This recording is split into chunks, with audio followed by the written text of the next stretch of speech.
നിലമ്പൂർ ജനവിധി അറിയാൻ ഇനി മണിക്കൂറുകൾ മാത്രം ബാക്കി. നാളെ രാവിലെ 8 മണിക്ക് മുതൽ വോട്ടെണ്ണൽ ആരംഭിക്കും. ആകെ 19 റൗണ്ടുകളായാണ് വോട്ടെണ്ണൽ നടക്കുക. വഴിക്കടവ് പഞ്ചായത്തിലെ വോട്ടുകളാകും ആദ്യം എണ്ണുക. കണക്കുകൂട്ടലും കിഴിക്കലും ഒക്കെ അവസാനിച്ചു.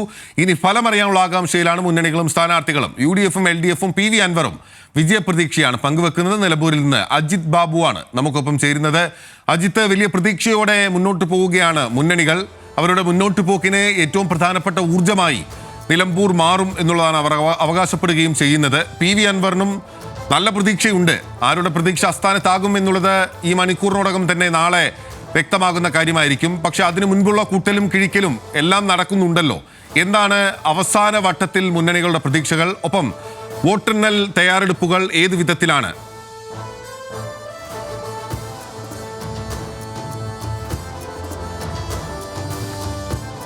ബിനിൽ പോത്തൻ, വളരെ പ്രധാനപ്പെട്ട കാര്യം, ഈ തെരഞ്ഞെടുപ്പുമായി ബന്ധപ്പെട്ട് ഈ ലാസ്റ്റ് ദിവസം, അതായത് തെരഞ്ഞെടുപ്പിന് തൊട്ട് മുമ്പുള്ള തെരഞ്ഞെടുപ്പിന് റിസൾട്ടിന് മുമ്പുള്ള ഈ ദിവസം ഏറ്റവും കൂടുതൽ കോൺഫിഡൻസ് കാണിക്കുന്നത് UDF ക്യാമ്പാണ് എന്നുള്ള കാര്യത്തിൽ സംശയമില്ല.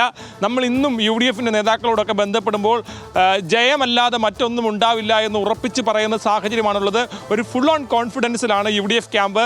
പ്രത്യേകിച്ച് മുസ്ലിം ലീഗും അതേപോലെ തന്നെ കോൺഗ്രസും ഒരേപോലെ തന്നെ വിജയമല്ലാത്ത മറ്റൊന്നും ഇവിടെ ഉണ്ടാവാനുള്ള സാധ്യതയില്ല. ഭൂരിപക്ഷം എത്രയാണെന്ന് മാത്രം കണക്ക് കൂട്ടിയാൽ മതി എന്നുള്ള നിലപാടാണ് ഈ റിസൾട്ട് വരുന്നതിന് തൊട്ട് മുമ്പുള്ള നിമിഷവും പങ്കുവെക്കുന്നത്. അതായത് ഒരാശങ്കയും തങ്ങളുടെ ക്യാമ്പിലില്ല, വിജയം ഉറപ്പാണ് എന്നുള്ള കണക്കൂട്ടലിൽ തന്നെയാണ് അവരുള്ളത്.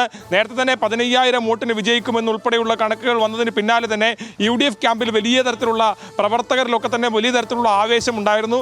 അത് സാമൂഹ്യ മാധ്യമങ്ങളിലൊക്കെ തന്നെ അവർ ആ നിലയ്ക്കുള്ള പ്രതികരണങ്ങൾ നടത്തുന്നുണ്ട്. പക്ഷേ LDF ക്യാമ്പിൽ അവർ ഈ കാര്യത്തിൽ റിസൾട്ട് വരട്ടെ എന്നൊരു സമീപനമാണ് സ്വീകരിക്കുന്നത്. കാരണം 1500 വോട്ടുകൾക്ക് മുകളിൽ മാത്രം ജയിക്കുമെന്നുള്ളതാണ് നിലവിൽ തന്നെ LDF-ൻ്റെ വിലയിരുത്തൽ. അതുകൊണ്ട് തന്നെ ഇപ്പോൾ അമിതമായ കാര്യങ്ങളൊന്നും പറഞ്ഞ് കുഴപ്പത്തിലേക്ക് പോകാൻ LDF ക്യാമ്പ് ആലോചിക്കുന്നില്ല. ഏതാണെങ്കിലും മെച്ചപ്പെട്ട രീതിയിൽ തുടക്കം മുതൽ അവസാനം വരെ സംഘടനാ പ്രവർത്തനം നടത്താൻ കഴിഞ്ഞു എന്നുള്ളതാണ് LDF ക്യാമ്പിൻ്റെ കണക്കുകൂട്ടൽ. കുടുംബയോഗങ്ങൾ, കൃത്യമായി സംഘടനാ വർക്ക്, സംസ്ഥാനത്തിൻ്റെ വിവിധ ഇടങ്ങളിൽ നിന്ന് തിരഞ്ഞെടുക്കപ്പെട്ട ആളുകളെ കൊണ്ടുവന്നുള്ള സ്പെഷ്യലായിട്ടുള്ള ക്യാമ്പയിൻ ഉൾപ്പെടെയുള്ള കാര്യങ്ങളെല്ലാം LDF വളരെ കൃത്യമായി നടത്തി. ഇനി അതിൻ്റെ റിസൾട്ടിലേക്ക് വരുമ്പോൾ എന്താണ് അത് പ്രതിഫലിക്കുക, അങ്ങനെയാവട്ടെ. പക്ഷേ LDF എന്ന നിലയ്ക്ക് ഏറ്റവും മികച്ച സ്ഥാനാർത്ഥിയെ അവതരിപ്പിച്ചു, ഏറ്റവും മികച്ച രീതിയിൽ സംഘടനാ വർക്ക് നടത്തി എന്നുള്ളത് തന്നെയാണ് LDF-ൻ്റെ വിലയിരുത്തൽ. അതേസമയം BJP ആവട്ടെ ഈ കാര്യത്തിൽ തങ്ങളുടെ വോട്ട് ഷെയർ വർദ്ധിപ്പിക്കുക എന്നുള്ള കണക്കുകളാണ് അവരുടെ മനസ്സിലുള്ളത്. അത്തരത്തിൽ ഒരു മെച്ചപ്പെട്ട പെർഫോമൻസ് നടത്തിക്കൊണ്ട് വോട്ട് ഷെയർ കൂട്ടുകയാണ് തങ്ങൾ എന്നുള്ള ഒരു ധാരണ ഉണ്ടാക്കാനാണ് അവർ കരുതുന്നത്. അത്തരത്തിലൊരു റിസൾട്ട് ഉണ്ടാകുമെന്ന് തന്നെയാണ് BJP കണക്ക് കൂട്ടുന്നത്. PV അൻവറുമായി ബന്ധപ്പെട്ട് ഇപ്പോഴും PV അൻവർ കരുതുന്നു ഒരു ട്രെൻഡ് ഉണ്ടെങ്കിൽ തങ്ങൾ ജയിക്കുമെന്ന് PV അൻവർ കരുതുന്നു എന്നുള്ളതാണ് പ്രധാനപ്പെട്ട കാര്യം. മാത്രമല്ല, ഇത് കൂടാതെ PV അൻവർ കരുതുന്നത് 25,000-ന് മുകളിൽ വോട്ടുകൾ നേടിക്കൊണ്ട് ഇവിടെ ഇൻഡിവിജ്വലായി മത്സരിച്ച് ഏറ്റവും വലിയ പെർഫോമൻസ് നടത്തിയ ഒരാളെന്ന നിലയ്ക്കുള്ള ക്രെഡിറ്റ് തന്നിലേക്ക് വരുമെന്നുള്ളതാണ്. 25,000 വോട്ടുകൾക്ക് കൂടുതൽ നേടിയാൽ ഒറ്റയ്ക്ക് മത്സരിച്ച് അത്രയും വോട്ടുകൾ നേടി എന്നുള്ളത് കണക്കായി പറയാൻ കഴിയുമെന്നുള്ളതാണ് പ്രധാനപ്പെട്ട കാര്യം. ഇതാണ് പ്രധാനമായും മുന്നണികളുടെ മനസ്സിലുള്ള കണക്ക്. ഇപ്പോൾ അവർ പറയുന്ന ആത്മവിശ്വാസം, ഇപ്പോൾ ഈ അവസാന നിമിഷം അവർ പ്രകടിപ്പിക്കുന്ന കരുത്ത്. ഇനി നാളെ ഈ തെരഞ്ഞെടുപ്പിൻ്റെ റിസൾട്ടുമായി ബന്ധപ്പെട്ട് നമുക്കറിയാം, ഈ സമയമാകുമ്പോഴേക്കും വലിയ ആഘോഷങ്ങളും പ്രകടനങ്ങളും ഒക്കെയായി ഈ നിലമ്പൂർ നഗരമാകെ ആരെങ്കിലും ഒരാൾ ആഘോഷത്തിൻ്റെ പാതയിലൂടെ നടന്നു പോകുന്നത് നമ്മൾ കാണുന്ന സമയമായിരിക്കും. അതിന്റെ ഏറ്റവും നിലമ്പൂരിൽ മാത്രമല്ല, കേരളത്തിലാകെ ആഘോഷമായിരിക്കും ഏത് മുന്നണി സ്ഥാനാർത്ഥി ജയിച്ചാലും എന്ന കാര്യത്തിൽ സംശയമില്ല. കാരണം അത് കേരളത്തിന്റെ ആകെ ഒരു വലിയ അഭിമാന പോരാട്ടമായി രണ്ട് മുന്നണികളും എടുത്തിരിക്കുകയാണല്ലോ. അജിത്ത്, ഈ വോട്ടെണ്ണൽ പാറ്റേണിലേക്ക് കുറച്ചുകൂടി നമുക്ക് വിശദമായി വന്നു കഴിഞ്ഞാൽ, ഇപ്പോൾ ആദ്യം എണ്ണുക സ്വാഭാവികമായും സർവീസ് വോട്ടുകളും ഒപ്പം തന്നെ പോസ്റ്റൽ വോട്ടുകളുമായിരിക്കും. അതിനുശേഷമായിരിക്കും EVM എണ്ണി തുടങ്ങുക.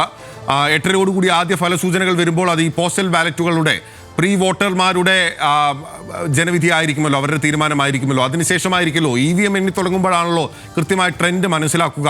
14 റൗണ്ടുകൾ ഉണ്ട് എന്നുള്ളതാണ് ഞാൻ മനസ്സിലാക്കുന്നത്. ആദ്യം വഴിക്കടവായിരിക്കും എണ്ണി തുടങ്ങുക. ഏതെല്ലാം റൗണ്ടുകളിൽ ഏതെല്ലാം പഞ്ചായത്ത്, അത് ആർക്കൊക്കെ അനുകൂലമാകും എന്നാണ് നമ്മൾ വിലയിരുത്തേണ്ടത്.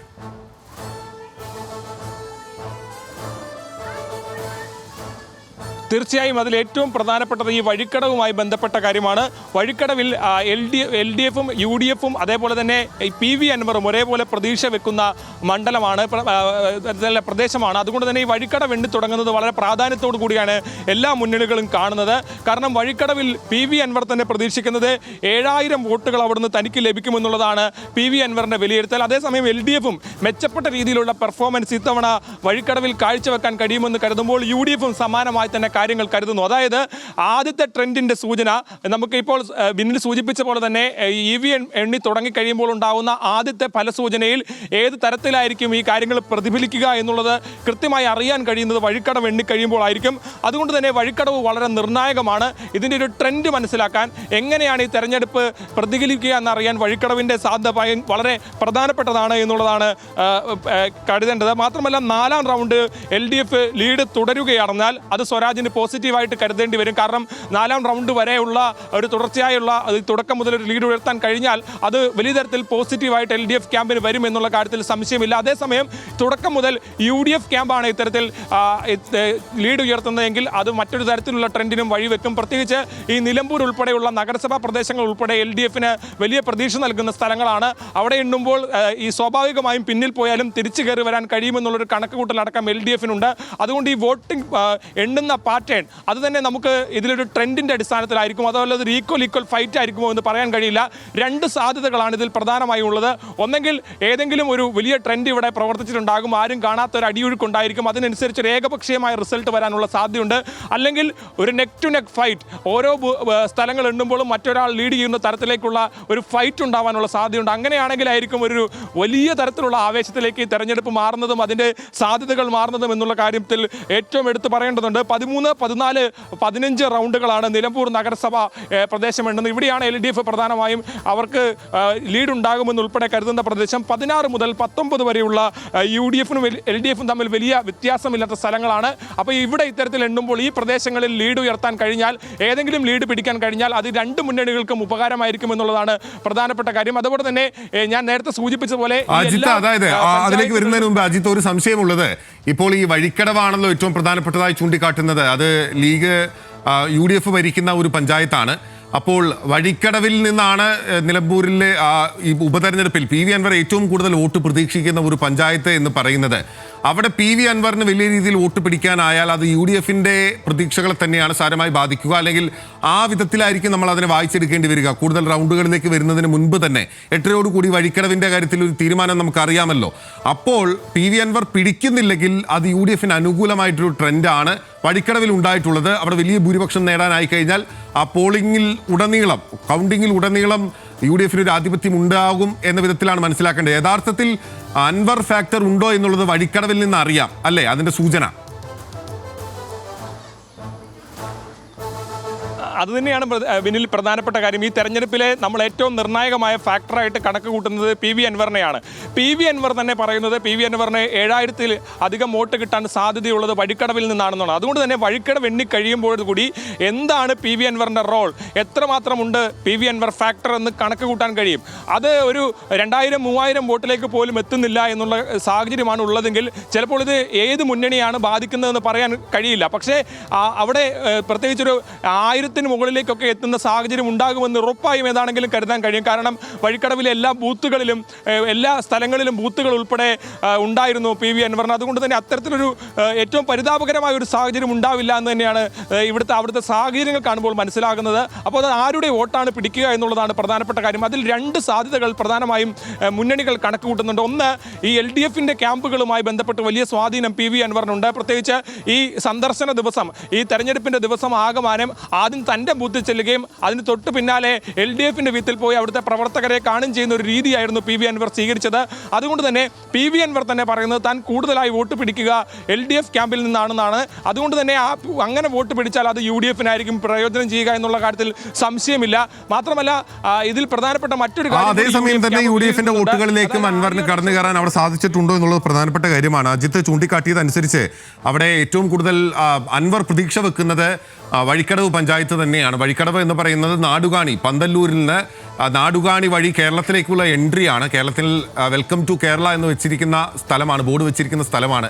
അപ്പോൾ നാടുകാണി വഴി നിലമ്പൂരിലേക്ക് ഇറങ്ങുന്നത് ആരാണ് എന്നുള്ളത് കാത്തിരിക്കുകയാണ് കേരളം. ഏറ്റവും പ്രധാനപ്പെട്ട കാര്യങ്ങളിൽ ഒന്ന് 19 റൗണ്ടുകളായിട്ടാണ് ഈ EVM-കൾ എണ്ണുക എന്നുള്ളതാണ്. അതിൽ 1 മുതൽ 46 വരെയുള്ള റൗണ്ടുകൾ വഴിക്കടവ് പഞ്ചായത്തിലെ ബൂത്തുകളാണ് എണ്ണുന്നത്. 47 മുതൽ 70 വരെയുള്ള ബൂത്തുകൾ എണ്ണുക പിന്നീട് മൂട്ടേട പഞ്ചായത്താണ്. 71 മുതൽ 97 വരെയുള്ള ബൂത്തുകൾ എണ്ണുന്നത് എടക്കര പഞ്ചായത്തിലെയാണ്. 98 മുതൽ 126 വരെയുള്ള ബൂത്തുകൾ പോത്തുകല്ല് പഞ്ചായത്തിലും 127 മുതൽ 161 വരെയുള്ള ബൂത്തുകൾ ചുങ്കത്തറ പഞ്ചായത്തിലുമാണ്. അതിനുശേഷമാണ് നിലമ്പൂർ നഗരസഭയിലേക്ക് വരുന്നത്. 162 മുതൽ 209 വരെയുള്ള ബൂത്തുകളാണ് നിലമ്പൂർ നഗരസഭയിലേത്. ഒപ്പം തന്നെ 209 മുതൽ ശേഷമുള്ള 210 മുതൽ 228 വരെയുള്ളത് കരുളായി പഞ്ചായത്തിലെയും 229 മുതൽ 263 വരെയുള്ള ബൂത്തുകൾ അമരമ്പലം പഞ്ചായത്തിലെയുമാണ്. അപ്പോൾ വഴിക്കടവ് നിന്ന് ആദ്യത്തെ സൂചനകൾ തുടങ്ങുകയാണ്. അമരമ്പലത്താണ് അവസാനിക്കുന്നത്. വലിയ ഒരു കൊടുങ്കാറ്റാണോ, വലിയൊരു ട്രെൻഡാണോ ഏതെങ്കിലും മുന്നണികൾക്ക് അനുകൂലമായി, അതോ കത്തികപ്പൂട്ടിട്ട് LDF-നെയോ UDF-നെയോ ആരെങ്കിലും ഒരാളെ PV അൻവർ പൂട്ടുമോ എന്നുള്ളത് വളരെ ആകാംക്ഷയോടുകൂടി രാഷ്ട്രീയ കേരളം നമ്മളെല്ലാവരും നോക്കി നിൽക്കുകയാണ്. ന്യൂസ് മലയാളത്തിനോടൊപ്പം എല്ലാ പ്രിയപ്പെട്ട പ്രേക്ഷകരും തുടരുക. തെരഞ്ഞെടുപ്പിൻ്റെ ഓരോ അപ്ഡേറ്റുകളും അനുനിമിഷം ഈ സമയം മുതൽ പ്രേക്ഷകരിലേക്ക് എത്തിക്കുകയാണ്. നാളെ രാവിലെ 5:30 മുതൽ ഇടവേളകളില്ലാത്ത കവറേജ് ന്യൂസ് മലയാളത്തിൽ ഉണ്ടാകും.